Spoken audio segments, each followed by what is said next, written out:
믿음 안에 거하는 자라는 말씀의 제목으로 은혜를 나누려고 합니다. 어떤 사람이 일을 하다가 피곤해서 이제 나무 밑에 그늘에 좀 누워서 잠깐 쉬고 있었습니다. 하필 근데 그 나무가 밤나무였습니다. 근데 갑자기 생각이 들기를, 하나님이 천지를 창조하셨다고? 참 어처구니가 없지. 만약 그게 사실이라면 하나님은 정말 생각 없이 세상을 만드셨어.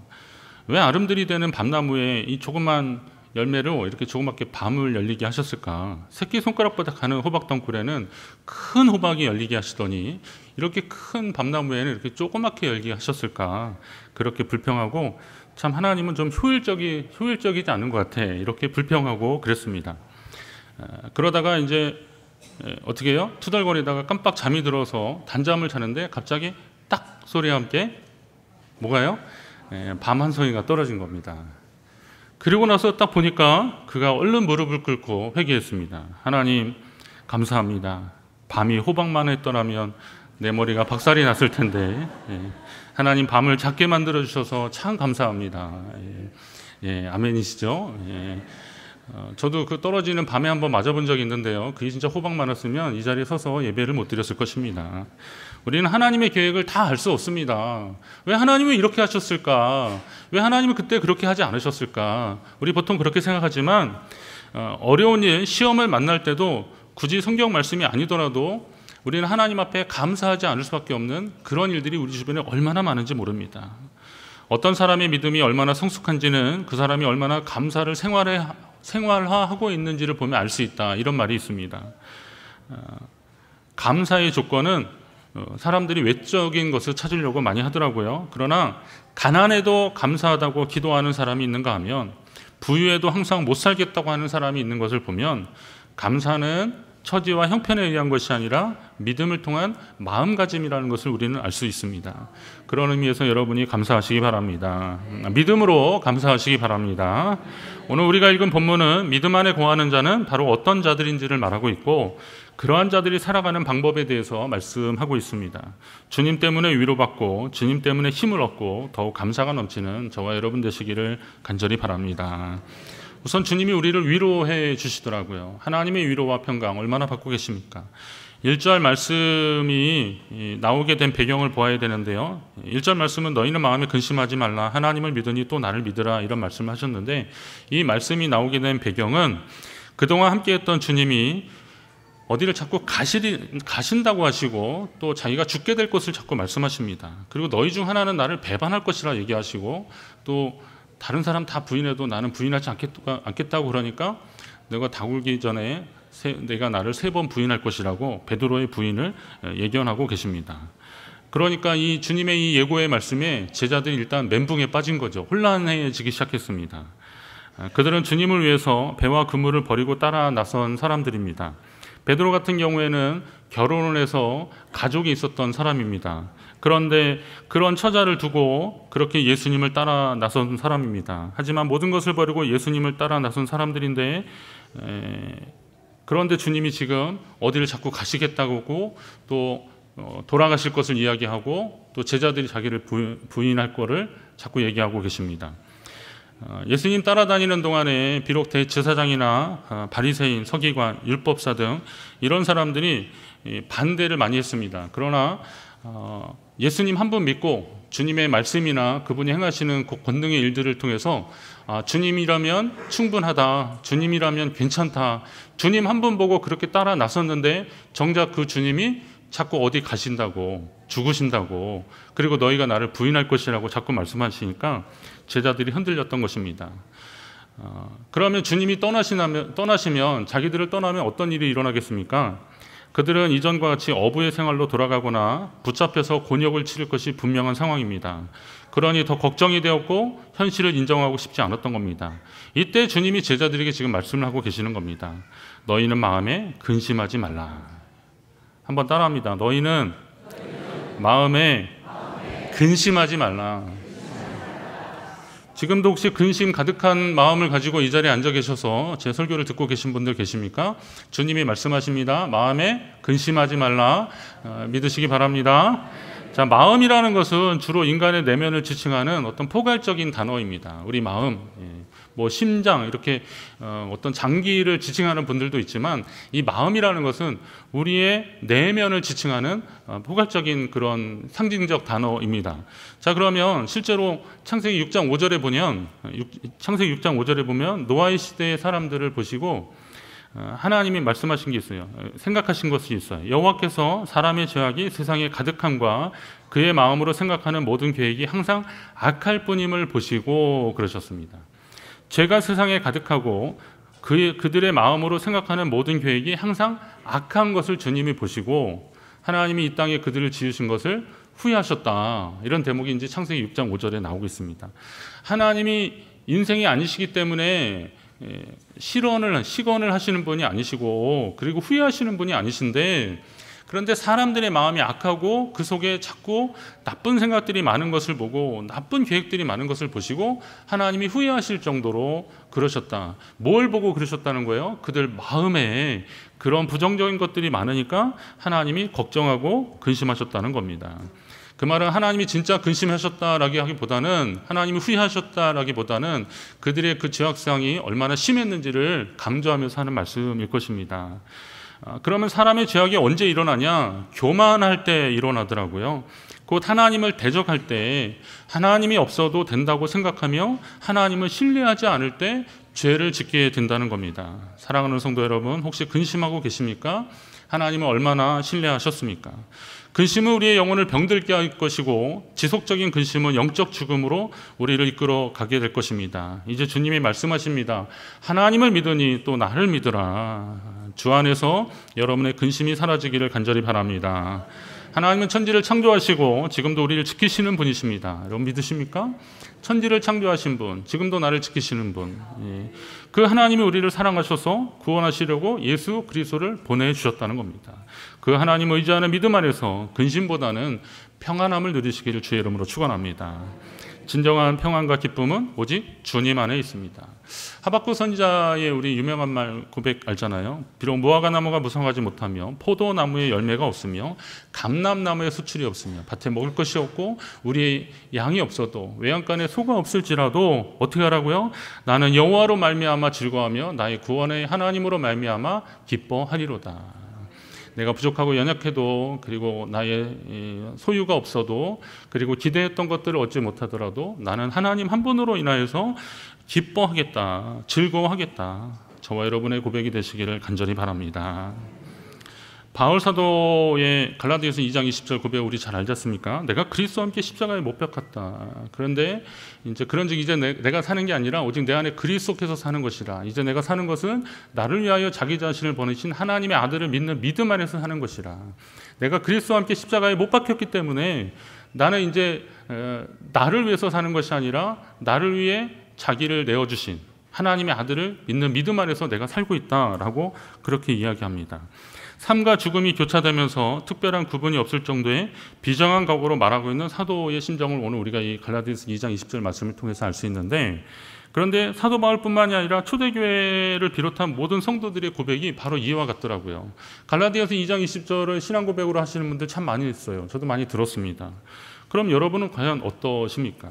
우리는 삶과 죽음의 구분이 이상하리만큼 명확하더라고요. 제가 목회하면서 경험한 것 중에 하나가 아무리 사랑했던 사이라 할지라도 가족이라 할지라도 고인이 된 후에는 그 존재를 굉장히 극히 두려워하더라고요. 그러니까 장례를 치를 때 보면 이제 뭐 입관을 하거나 그러잖아요. 근데 그 전까지는 그 고인의 죽음에 대해서 그렇게 애도하는데 그 마지막 입관에서 고인 얼굴 보는 걸 굉장히 두려워하시는 분들이 있어요. 못 보겠다고, 무서워서 못 보겠다는 거예요. 그냥 마음이 안타깝다 그런 게 아니라 솔직히 말씀하시는 분 중에 목사님 저는 무서워서 못 보겠어요 그러더라고요. 애들한테 마지막 그 할아버지 할머니 얼굴 보여주는 걸 굉장히 겁내 하더라고요. 근데 저는 여러 번 봐서 그랬는지 아니면 뭐 제가 이렇게 봤을 때 고인의 그 마지막이요 사실은 굉장히 엄숙하고 그리고 거기서 주는 그 인상적인 그 모습들이 있어요. 그리고 또 평안히 그 하나님 앞에 간 분들의 그 얼굴에서 느껴지는 그 평온함들이 있거든요. 저는 이거를 자녀들이 봐도 좋을 거라고 생각을 하거든요. 그리고 또 믿음의 가족들이 함께 보면서 고인을 생각하고 고인의 믿음을 한번 좀 이렇게 돌아봤으면 좋겠는데 그걸 아예 그냥 애들 무서워한다고 안 보이고 그러더라고요. 그러면 여러분, 우리의 삶과 죽음은 과연 어떤 분리가 있는 것입니까? 한번 생각해 보셨습니까? 그냥 무섭다 이런 생각을 하더라고요. 그리고 심지어는 돌아가신 분이 꿈에 나타나도 그걸 겁내야 하더라고요. 보니까. 그래서 뭐 다 그런 건 아니고 어떤 분은 막 그걸 너무 애잔해하고 막 간절히 생각하시는 분들도 있는데 어떤 분들은 그거를 굉장히 두려워하고 그래서 저한테 와서 목사님 기도해 달라고. 무슨 기도를 했냐? 그분이 꿈에 안 나타나게 되는 그런 기도를 해달라는 거예요. 그래서 그게 제 기도로 될지 모르겠지만 일단 평안을 달라고 기도해요. 그분 나타나지 말아달라고 기도하는 게 아니라 그분에게 평안을 달라고 그렇게 기도하는데 왜 그럴까 생각해 보니까 죽으면 모든 것이 끝난다라고 생각하는 분리의 개념으로 이 삶과 죽음을 생각하더라고요. 그러나 영적으로 보면 삶과 죽음은 결코 분리될 수 없는 문제입니다. 지우개나 연필은 그 수명이 있죠. 한번 사용하다 보면 닳아 없어지게 됩니다. 그러면 미련 없이 그냥 버리고 새로운 연필을 쓰거나 지우개를 씁니다. 여러분 뭐 지우개나 연필을 위한 위령비 보셨습니까? 예, 닳아 없어진 지우개를 위한 위령비 이런 거 보셨어요? 그렇지 않잖아요. 그러나 사람들은 누구를 위한 추모비나 위령비 이런 거를 막 세워놓는 거예요. 이거는 뭐 믿음이 있고 없고를 떠나서 모든 사람들이 그렇게 하는 거예요. 그건 뭔지 아십니까? 믿음이 있고 없고를 떠나서 사람들은 삶과 죽음이 그렇게 분리되지 않았다라는 것을 은연중에 알고 있는 건데 그러나 자꾸 이성적으로 그리고 현실적으로 생각을 하면서 애써 분리를 하면서 우리의 문제가 자꾸 시작되는 것입니다. 주님이 바로 이 점을 확신시켜 주시는 거죠. 만약에 주님의 죽음으로 제자들과의 관계를 비롯한 모든 것이 끝나버린다면 내가 너희를 위하여 거처를 예비하러 간다 이런 말도 하실 필요가 없을 겁니다. 그런데 주님이 분명히 말씀하시잖아요. 거처를 예비하면 내가 다시 와서 너희를 내게로 영접하여 나 있는 곳에 너희도 있게 하리라. 이게 이제 주님의 재림에 관한 말씀이죠. 여기에는 부활 신앙도 담겨져 있는 거고 재림의 신앙도 담겨져 있는 겁니다. 사랑하는 성도 여러분, 인간의 죽음은 끝이 아닙니다. 예수님은 자신의 죽음이 끝이 아니라 영혼의 관계로 맺어진 새로운 시작임을 다시 한번 말씀해 주고 계시는 거예요. 우리의 생명의 시작과 이 땅에서의 마지막 그리고 영혼의 순간까지 영원히 주님이 함께 하신다는 사실을 여러분 믿으시기 바랍니다. 그러니까 어떤 상황 속에서도 우리가 주님을 의지하고 그분 안에 있을 때 우리의 걱정과 근심과 염려는 사라지게 된다는 것이죠. 주님은 우리를 영혼까지 영원히 함께 하실 분이시기 때문에 그렇습니다. 그렇다면 희망이 사라졌다고 생각하지 마십시오. 우리 주님이 계시는 한 우리는 영원한 삶의 한 부분을 지나는 것에 불과한 것입니다. 주님이 주시는 힘으로 더욱 새로워지시고 삶의 목표가 더 분명해지는 저와 여러분 되시기를 간절히 바랍니다. 진지한 주님의 말씀과는 대조적으로 아직 성령의 깨닫는 역사가 없어서 주님의 심정을 온전히 이해하지 못했던 제자들은 주님에게 자꾸 물어보잖아요. 어디로 가시냐고. 아직 그 말씀이 무슨 뜻인지 모르니까 어디로 가시냐고 물어보더라고요. 이해를 못하면 깨닫지 못하더라고요. 그래서 주님의 제자 중에 항상 호기심이 많고 끊임없이 확인하고 싶어 했던 사람 도마가 제자들을 대표해서 물어봅니다. 5절에 주여 주께서 어디로 가시는지 우리가 알지 못하거늘 그 길을 어찌 알겠사옵나이까.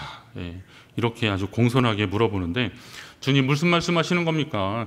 주님이 이제 내가 가는 곳에 너희도 가지 못할 것이라 그러고 내가 가서 처소를 예비하면 나 있는 곳에 너희도 있게 할 것이다 이렇게 막 내가 어디로 가는지 그 길을 너희가 아느니라 이렇게 얘기하니까 아니 주님이 어디로 가시는지 확실히 잘 모르는데 또 그 길을 어떻게 알겠냐고. 지금 당장 가시는 길도 언제 모르는데 그 이후의 길을 우리가 어떻게 알겠냐고 주님께 그렇게 여쭤보는 겁니다. 우리도 말씀을 듣다가 잠깐 정신을 놓거나 다른 생각을 하게 되면 전체적인 맥락을 놓치게 되지 않습니까? 하나님의 말씀이 그럴 때가 많이 있더라고요.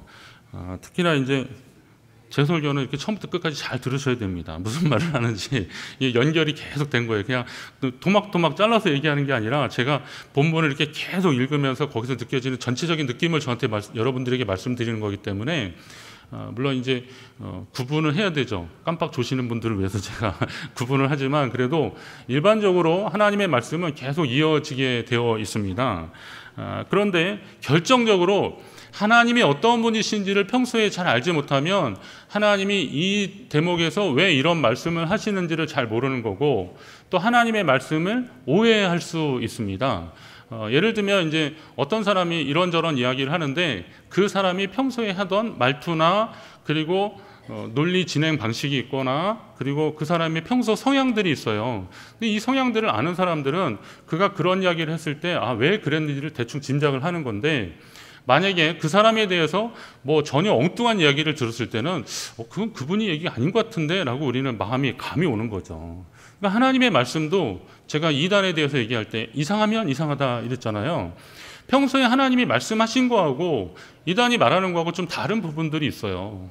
뭐 요즘 그 우리나라의 대표적인 이단이 전도 못하면 헌금이라도 하라고 그랬다는 거예요. 근데 옛날에 목사님들도 그런 얘기하는 거 제가 얼핏 들었거든요. 전도 헌금하라고 그랬어요. 그래서 그거는 뭐 그냥 하는 말인데 뭐 한 영혼에 얼마씩 해가지고요, 그거 얼마를 내라고 그랬다는 거예요. 그래서 아니 그러면 그건 정상적인 교회에서는 전해지는 얘기가 아니고 요즘 같은 신학을 한 목사들은 절대 그런 얘기를 할 리가 없어요. 근데 만약에 그 전도에 대한 헌금을 그렇게 하라 그랬다면 그건 이상한 거예요. 하나님이 그렇게 말씀하실 리가 없는 거죠. 그건 사람의 소리고 그건 이상한 사람들이 하는 소리거든요. 그런데 그거를 교회가 하는 소리냐 그렇게 해석해가지고 전하고 있다면 그건 진짜 이상한 거죠. 오늘 우리가 하나님의 말씀을 잘 들어야 되는 이유가 여기 있고, 평소에 하나님의 말씀을 묵상해야 되는 이유가 여기 있는 겁니다. 그냥 그때그때 들려지는 말씀으로만 만족하지 마시고 평소에 하나님의 말씀을 읽고 묵상하고 기도하면서 하나님과 교제해야 되는 필요가 바로 여기 있는 것입니다. 여러분이 하나님을 더 가까이 하시기 바랍니다. 왜 하나님을 가까이 해야 되느냐? 하나님을 오해하지 않기 위해서 그러는 겁니다. 이해하면 오해하지 않습니다. 한번 따라합니다. 이해하면 오해하지 않는다. 오늘 제자들은 예수님이 어떤 분이신지를 솔직히 다 알지 못했던 거죠. 왜 그랬을까요? 아직 성령이 역사하지 않았기 때문에 그래요. 예수님을 따라다니는 동안에 예수님의 인격과 그리고 하나님이 하시는 일을 현장을 보면서 그들이 마음이 동화가 되고 주님이 그리스도시요 살아계신 하나님의 아들입니다, 이런 고백도 역시 성령이 하신 것이지만, 구체적으로 성령이 그들 마음 가운데 역사하시면서 그들로 하여금 하나님 나라 일꾼으로 변화되게 하시고 그리고 땅끝까지 이르러 증인되도록 하시는 성령의 역사가 아직 없으니까 그들은 이 말씀을 이해하지 못하고 어디로 가시냐고 자꾸 물어보는 겁니다. 그런데 가끔 저는 그런 생각도 합니다. 솔직한 질문이 기대 이상의 답을 얻게 되더라고요. 오늘 도마가 그런 거죠. 정직한 도마가 주님이 어디로 가시는지 모르는데 우리가 그 길을 어찌 알겠습니까? 그러면서 그 길을 가르쳐 달라 그러는 거죠. 그랬더니 예수님 뭐라 그러세요? 내가 곧 길이요 진리요 생명이다. 그러니 나로 말미암지 않고는 아버지께로 올 자가 없느니라. 이건 기독교 구원론의 핵심이자 대전제입니다. 예수님만이 길이고 진리고 생명이다라는 겁니다. 길이요 진리요 생명이라는 이 말씀만 가지고도 제가 한 달 내내 설교할 수 있는데, 그러면 오늘 시간이 너무 들어서 제가 이제 그거는 좀 생략을 하고요. 그냥 이게 같은 단어, 그러니까 같은 의미를 반복적으로 말씀하시는 것도 있지만 예수님이 굳이 또 그렇게 이야기하시는 특별한 이유들이 있더라고요. 그거는 제가 천천히 말씀을 드리고요. 근데 일단 주님이 나로 말미암지 않고는 아버지께로 올 자가 없다라는 말씀에 좀 주목하셔야 됩니다. 주님께로 가는 길은 그거밖에 없다는 거예요. 그러니까 제자들이 나중에도 천하 인간에게 구원을 얻을 만한 다른 이름을 우리에게 주신 일이 없다는 거예요. 오직 누구밖에 없다는 거예요? 예수님밖에 없다. 이게 요한복음 14장 6절이 나중에 사도행전의 베드로의 고백으로 다시 나오는 거예요. 그러니까 이 고백을 정확히, 이 말씀을 정확히 들었던 제자들은 예수님만이 하나님께 가는 유일한 길이다. 그러니 예수님밖에 없다라는 이야기를 하는 것입니다. 예수님이 유일한 생명의 기름을 여러분 믿으시기 바랍니다. 이 말씀이 제자들에게 어떤 의미를 주는지 알아야 됩니다. 그것은 지금까지 주님을 믿고 따라왔던 제자들에게 앞으로 어떤 일이 벌어질지라도 주님께 대한 그 믿음을 잃지 않고 간직하면, 그러면 그의 길이 흔들리지 않는다는 것이고, 그렇기 때문에 주님을 향한 믿음 안에 거하면서 살라라고 하는 주님의 마지막 당부인 것입니다. 그 길이 틀리지 않았고 그 길이 확실한 길이라는 것을 다시 한번 말씀해 주시는 겁니다. 서울 지하철 1호선은 이게 이제 국철과 연결이 되어 있습니다. 제가 인천에 살기 때문에 같은 국철이라도 이제 이 수원행과 인천행이 있습니다. 근데 이게 어디서 갈라지냐면 구로역에서 갈라져요. 그런데 구로역 바로 전이 신도림역인데 이제 2호선이 이렇게 타고 오다가 제가 이제 2호선 저쪽 뭐 교대나 뭐 강남 그쪽에서 이렇게 타고 오다가 신림동 쪽에서 이렇게 타고 오다가 신도림에서 갈아타면 이제 뭐 1호선 색깔이 있잖아요. 1호선이 제일 먼저 생긴 전철이기 때문에 탁 봐도 안 좋아요. 그래서 이제 그걸 딱 타고 가는데 근데 문제는 이제 구로를 딱 지나면서 수원 쪽으로 가거나 인천 쪽으로 가는 겁니다. 오늘 제가 좀 이제 피곤해가지고 이제 그 차를 이제 신도림에서 딱 갈아탔는데 근데 딱 보니까 이게 저쪽 그 대림 이쪽으로 이렇게 그러니까 약간 좀 다른 쪽으로 가고 있는 거예요. 어디로 가고 있는 거예요, 제가?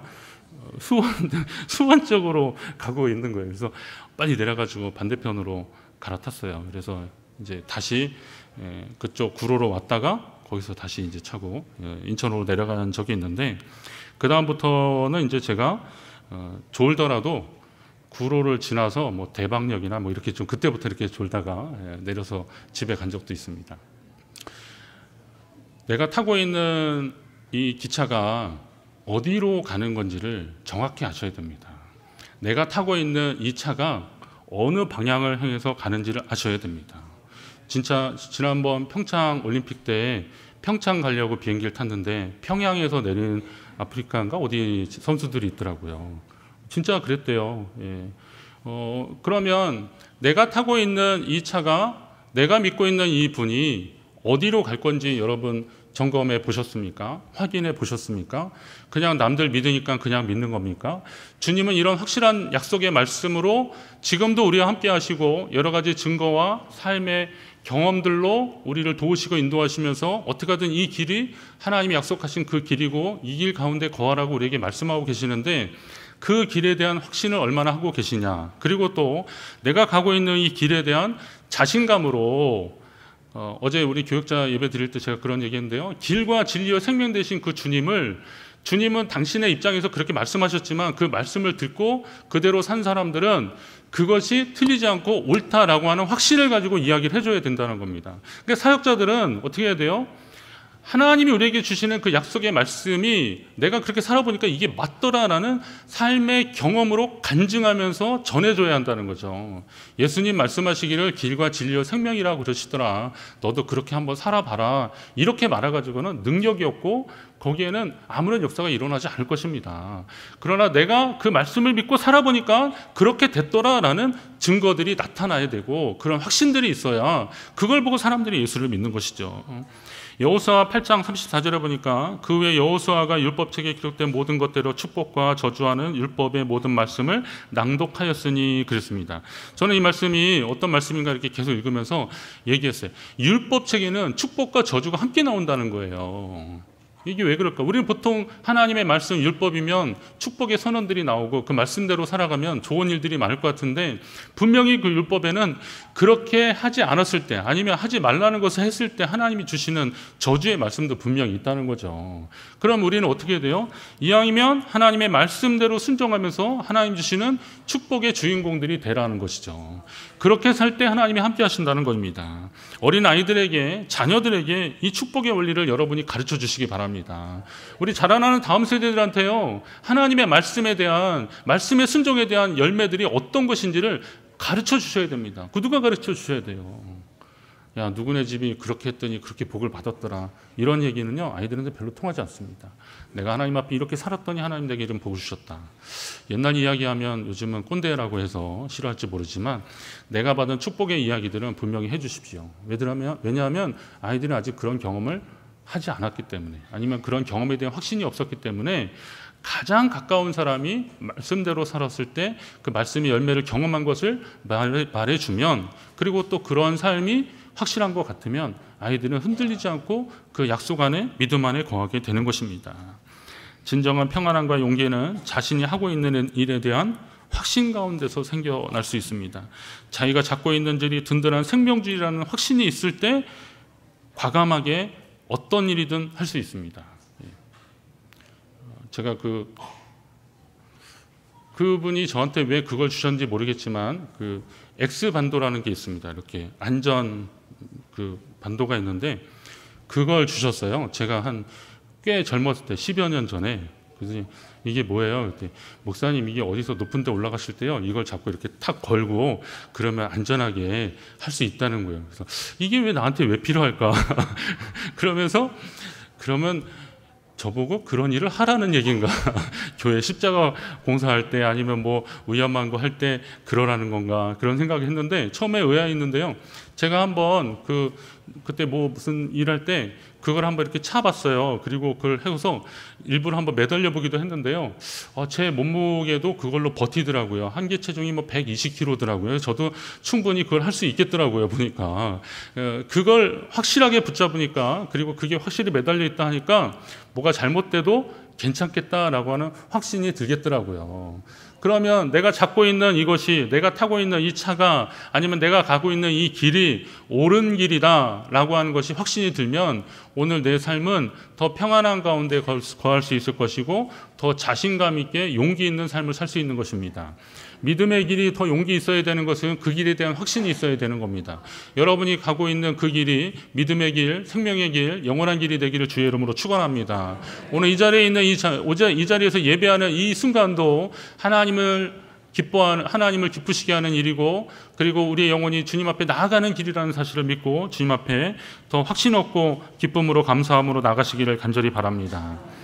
오늘은 믿음 안에 거하는 자의 삶에 대해서 이야기했습니다. 진정한 성도의 삶은 근심하지 않는 삶, 오히려 감사를 잊지 않는 삶이라고 했는데 그 이유는 바로 변함없는 주님의 사랑이 우리 가운데 거하시기 때문에 그렇습니다. 우리에게 참된 기쁨과 평안을 주시는 그 주님만이 우리를 아버지께로 인도할 유일한 길이시고 무엇으로 대신할 수 없는 참된 진리의 길, 영원한 생명의 기름을 잊지 마시고 그 길 가운데 거하는 그리고 그 길을 계속 걸어가는 저와 여러분 되시기를 간절히 바랍니다.